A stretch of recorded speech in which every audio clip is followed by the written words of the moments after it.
Getting started in Classroom Screen is actually pretty easy. To get started, go to classroomscreen.com and in the top right-hand side, you can see your notifications.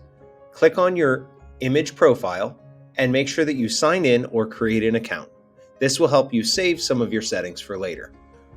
While you can't save your screens without a professional license, you can create new student lists, selecting name lists, give this list a title, and then add the student names that you want. These will stay attached to your profile even if you have the free version. Once you have all of your students in there, you can create more name lists for other classes. You can set this list as a default, or you can edit this list.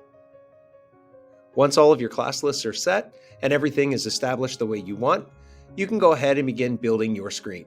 If you have an interactive feature such as a poll, you'll see joincrs.com show up at the top along with the specific code for your class.